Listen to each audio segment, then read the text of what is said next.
How's it going, guys? Oddly Unorthodox here. Now, I have posted a lot of videos of late of me playing Nurgle, showing you how broken the Nurgle push is. But on the other hand, I wanted to also upload this game of me showing you how would you beat Nurgle. You know, if you had to build a list, what would you build to defeat Nurgle if they're that strong pushing forwards?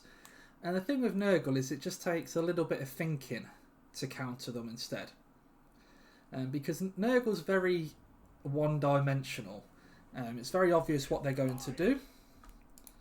So let me run you through the build I've taken here. We're going as the Dwarfs. I think they're probably the best counter to Nurgle. I imagine Tzeentch is a good one as well, if you're not a Dwarf player. Double cannons. These are good just to take down big things in general. So he's gone the Chaos Giant, but the Nurgle of the Chaos Warshrine of Nurgle it can take out the Demon Prince, and it also helps. It will take out the Arachnox Spider and the Giant as well. And then we've also got a beautiful Flame Cannon. That's quite self-explanatory. I bring the Flame Cannon purely because it stops regeneration. So it's always a bonus of taking the cannon. It sort of shuts down their ability to regenerate on top of you. We've gone for Dwarf Warriors. Something I didn't include, but I think would be good in this list, is you get the renowned version of Dwarf Warriors, and they have fire imbuement damage, I believe. We've then gone double Quarrelers. We've got 2 squads of Longbeards on the sides just to hold if we need them to. 2 Slayers, like I said, run 2 Slayers just because, you know, they're always good. I've put a few chevrons on them just from spare sort of money that I had left over. And then last but not least, one of the most underrated units but amazing against Nurgle, the Iron Drakes. We just hid them in the tree because if they'd gone Soul Grinders, it's personally the thing that I would focus first. That and the Flame Cannon. And then we've gone Thoric Ironbrow. So straight away, we're going to start popping shots into this spider. It's an expensive spider, and I don't really want to have to deal with it. So it's a good space for cannons to start popping shots into them. You know, you can already see it's already lost a chunk of HP just from that fire alone. The Flame Cannon, it just shot there because it wanted to apparently, but we're alright with that. The Arachnox Spider's taking a fair amount of damage before it can really do anything. The one thing we didn't notice, which is well played for our ally, is even though I told you guys to check the back of your lines, you should also do it with greenskins, because I get caught by 2 Night Goblin Squig Hoppers. I get too sort of into it, trying to make sure I take down the Arachnox Spider, issuing orders. You can see the Flame Cannons going into these Marauders of Nurgle, and it's just absolutely demolishing them.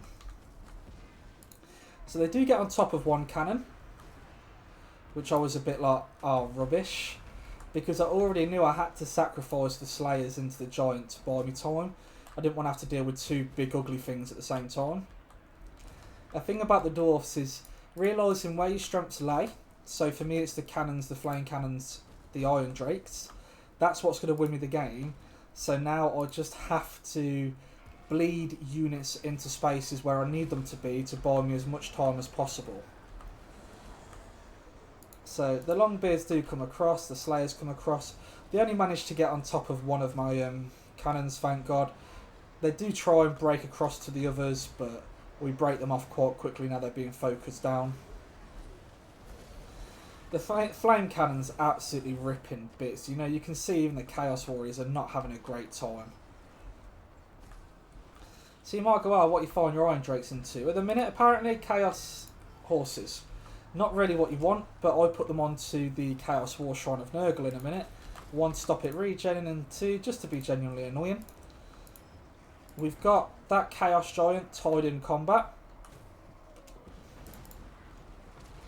And you can see the Flame Cannons broke off them, and now we'll go to work on the next squad. But I do use Thoric's rune here. We wait until the Black Hawks and the Crimson Killers, they're all stacked on top of each other. There is 2 squads there, isn't there? Yeah.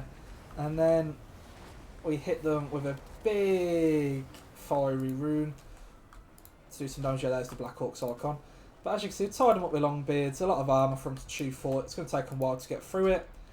We broke off the squigs. We do lose one cannon, but the original cannon's still online, and so is the flame cannon. You can see the Iron Drakes are just roasting the War Shrine. Not letting it get to full intensity, burning away its leadership, and also making it flammable, because there is Sisters of... there you go, the Talons of Tor Khalida, which are fire damage as well. So a good take by my high elf ally, realising that we are against Nurgle, limiting the healing. So we are just popping shots of our cannon into the spider, just trying to take out the big things one by one. We do have an Imric who's doing a cracking job as well. And then next we take out the Demon Prince. But as you can see, the War Shrine's not having fun, being constantly burnt. And you can see here that we've been able to send enough units to bleed through to bide me time to allow my cannons to really do as much damage as possible. We shift these cannons around and we send them after the Black Orcs down there. You could put it into the Giant. That would also be quite an ideal fight. But as you can see, even the Black Orcs now, we're not having a great time. The Goblin Great Shaman's taking a few of those cannonballs to the face as well. And we're sending forward Kim purely just to be annoying and to hold the front line against the Crimson Killers. We drop a big Master Rune of Oath and Steel, added 60 armour, 175 armour on the Longbeards. Jesus. Makes them truly a terror to deal with. The Black Orcs are being broken off by the Flame Cannon. And then now it's just the Giant to deal with. But this pretty much won. The High Elf side, we've managed to scatter them. And then this side, I've done a good job of not getting caught up too quickly. Managing to keep a lot of my big keep units alive. And just burn Nurgle. Get out the flamers. That's how you deal with Nurgle. So, you know, if you go against someone that likes to spam Nurgle like I do, bring the Dwarfs. Or bring High Elves and bring the... you know, there's a lot of flame sources on the High Elves as well. Ogres can deal with them by using a Fire Belly. I might try that later on if I'm honest. Use a Fire Belly, maybe get a nice video out of that. But as you can see, it is GG. We're just waiting for the Night Goblins to break. And then they should break. Well, not break, sorry, they should die in a second. And there you go. Let's have a look at some of the values. This build definitely could be tailored to things you like more. So you could drop some of these warriors if you wanted to. Maybe bring some blasting charge miners. I like the Longbeards just because they buff everyone else's leadership. It just makes everyone stay around that little bit longer. But the cannons did okay. Even the cannon that ran off from the start still managed to get 600 value out of. The Slayers, decent. That Slayer sadly had to get fed to the Giant and the Black Orcs to buy me time. And the Flame Cannon really came in MVP like I said it would. Dropping a good 3,250 worth of damage. And even Thoric managed to get in there. Oh, just check the Iron Drakes. Yeah, 600 value on those. They had a lot of ammo left, so I'm more than happy with their performance. This has been Oddly Unorthodox. Remember, like, comment, subscribe if you enjoy. And I'll catch you on the next one.